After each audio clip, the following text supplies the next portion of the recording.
আসসালামু আলাইকুম, আমি নাদিয়া ফ্রম নাদিয়াস ব্লগ। কেমন আছেন আপনারা সবাই? আলহামদুলিল্লাহ আমি কিন্তু বেশ ভালো আছি। কে কোন জায়গা থেকে আমার আজকের এই ব্লগটা দেখছেন প্লিজ প্লিজ কমেন্ট করে জানাবেন। আপনারা কে কোন জায়গা থেকে আমার এই ব্লগগুলো দেখেন এটা জানতে আমার বেশ ভালো লাগে। আমি কিন্তু বলছি নারায়ণগঞ্জ থেকে। শীত কিন্তু শুরু হয়ে গেছে, আর এই শীতের মিষ্টি সকালে প্রথমেই আমি চলে এসেছি একটা পার্সেল নিয়ে। এই পার্সেলটা আমি গতকালকে রিসিভ করেছি, আর পার্সেলটা অর্ডার দিয়েছিলাম লিরার ফেসবুক অফিসিয়াল পেজ থেকে।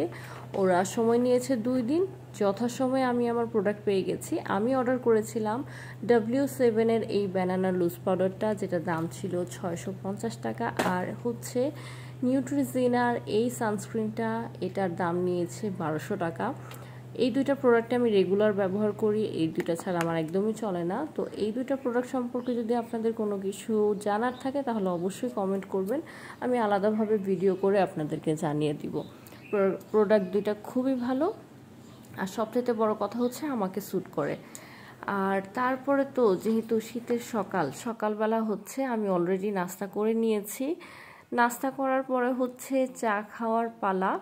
আমি আসলে ছুটির দিনে যখন বাসায় থাকি তখন একটু একটু রান্না করতে খুবই বেশি পছন্দ করি। এই চায়ে কিন্তু এলাইচি দিয়েছি, এলাইচি দিয়ে চা খেতে আমি অনেক বেশি পছন্দ করি। এলাইচি দিলে খুব সুন্দর একটা ফ্লেভার আসে, যেটা আমার কাছে অনেক বেশি ভালো লাগে। কিন্তু এই চাটা কিন্তু আমি বানাচ্ছি না, চা বানাচ্ছে আমার বড় আপু সাদি আপু। তো ওই শুক্রবার দিন সকালবেলা আমাকে অনেক ভোরে ঘুম থেকে ডেকে তুলে, মানে ঘুম থেকে উঠাই চা খাবি, তাড়াতাড়ি ওঠ, চা বানাবো, তাড়াতাড়ি ওঠ। মানে আমার কাছে একটু ভালো লাগে নাস্তা খাওয়ার ঠিক আধা ঘন্টা পরে চা খেতে। আর ও নাস্তার সাথে সাথে মানে নাস্তা শেষ করে সাথে সাথে চা খেতে পছন্দ করে। তো যাই হোক, আমি কিন্তু সবসময় হাফ কাপ চা খাই আর ও ফুল মগ চা খায়। তো এই যে আমার কাপটা কিন্তু হাফ, আর ও ফুল মগটা নিয়েছে। তারপর জানালার পাশে বসে গল্প করতে করতে শীতের সকাল এনজয় করতে করতে আমরা চা খাচ্ছিলাম। চাটা বেশ ভালো হয়েছে, ওর চা সবসময় অনেক বেশি ভালো হয়। আর এটা বিকেলবেলা আমি একটু রান্নাবান্না করতে এসেছি রান্নাঘরে। আর আমি মোটামুটি, আমার বাসার সবাই আমার হাতে নুডলসটা মোটামুটি বেশ পছন্দ করে। তো নিজের প্রশংসা নিজে করা যায় না, তাই মোটামুটি বলছি। আর এখানে আমি নুডলস রান্না করব। মূলত নুডলস রান্না করতে হলে প্রথমেই আমি একটা মুরগির বুকের মাংসটাকে ছোট ছোট টুকরো করে কেটে নিয়েছি। তারপর হলুদ, মরিচ, আদা, রসুন এবং 1 চিমটি লেবু আর একটুখানি চিনি দিয়ে ভালো করে মেখে একদম তেলে লাল লাল করে ভেজে নিয়েছি। তারপর আমি সেই তেলটাতেই একটা ডিম ভালো করে ফেটে এটাতে একদম ঝুরি ঝুরি করে নিয়েছি। নুডলসগুলোতে আমরা যেভাবে ডিমটাকে দেই মূলত সেভাবেই। আর এটা খুব সিম্পল একটা রেসিপি, আমি খুব সহজভাবে রান্না করতে পছন্দ করি। অনেক কিছু দিয়ে অনেকভাবে রান্না করে অনেক সময় দেখা যায় যে খাবারটা হয়তো টেস্ট হয় না, কিন্তু আবার অনেক সময় এমন হয় যে খুব সিম্পলভাবে রান্না করলেও খাবারটা খুব বেশি মজা হয়। তো আমি সবসময় চেষ্টা করি খাবারগুলোকে খুব সিম্পলি রান্না করতে। খুব মশলা, খুব অনেক কিছু করে রান্না করা আমার জন্য সম্ভবও হয় না, আর আমি নিজেও কেন জানি ওই রকম রান্নাগুলো পছন্দ করি না। আর আমি অপর পাশের চুলায় কিন্তু একটা টমেটো আর একটু গাজর কুচি সিদ্ধ করে নিয়েছি। গাজরটাকে আলাদাভাবে সিদ্ধ করে নিয়েছি এর জন্য যে গাজর থেকে কিন্তু একটা কালার বের হয়, আর নুডলসের সাথে যদি গাজরটা দিই তাহলে নুডলসটা একটু অরেঞ্জ কালার হয়ে যায়। এর জন্য আমি গাজরটাকে আলাদা সিদ্ধ করে নিয়েছি। আর নুডলস সিদ্ধ করা এটা তো দেখানোর কিছু নেই, তাই আমি আর দেখালাম না।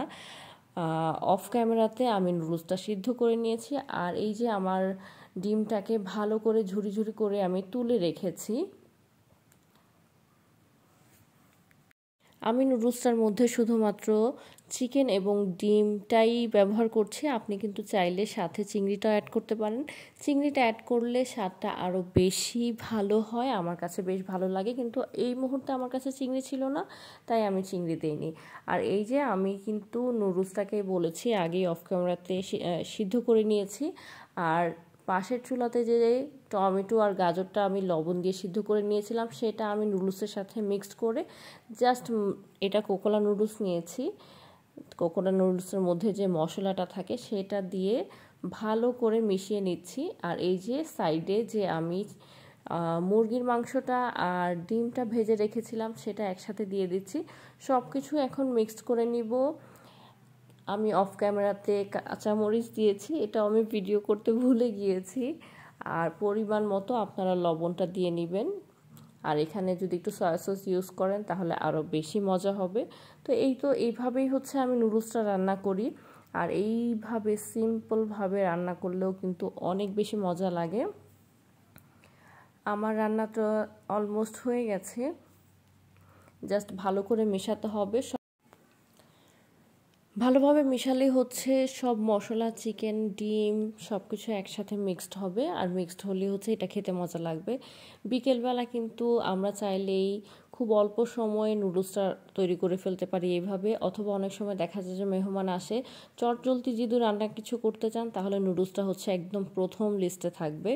তো আমার রান্নাটা কিন্তু হয়ে গেছে। আমি একটু বেশি পরিমাণে রান্না করেছি, এখানে 2টা কোকোলা নুডলস নিয়েছিলাম। তো যদিও একটু পরিমাণে বেশি, তাই আমার নাড়তে একটু সমস্যা হয়েছে। এর জন্য আমি একটা বড় হাঁড়ি নিয়েছিলাম। আপনারা সবসময় এই জিনিসটা খেয়াল করবেন, যদি পরিমাণে বেশি হয় নুডলস তাহলে অবশ্যই বড় হাঁড়ি নেবেন। বড় হাঁড়ি নিলে এটা হচ্ছে নাড়তে একটু ইজি হয়। তো এই তো আমার তো নুডলসটা হয়ে গেছে, দেখেই খুব লোভনীয় লাগছে। আপনারা দেখে কিন্তু জানাবেন যে আপনাদের কাছে কেমন লাগলো। আজকের মতো আমি এখানেই বিদায় নিচ্ছি। সবাই ভালো থাকবেন, সুস্থ থাকবেন। আমার ব্লগগুলো আপনাদের কাছে কেমন লাগছে প্লিজ কমেন্ট করে জানাবেন। আর আপনারা কে কে আমার মতো এরকম সহজ করে রান্না বান্না করতে পছন্দ করেন আমাকে কিন্তু অবশ্যই জানাবেন। আর আজকের মতো বিদায় নিচ্ছি। সবাই প্লিজ আমার ভিডিওগুলো দেখবেন এবং শেয়ার করবেন বন্ধুবান্ধবের সাথে। আল্লাহ হাফেজ আজকের জন্য।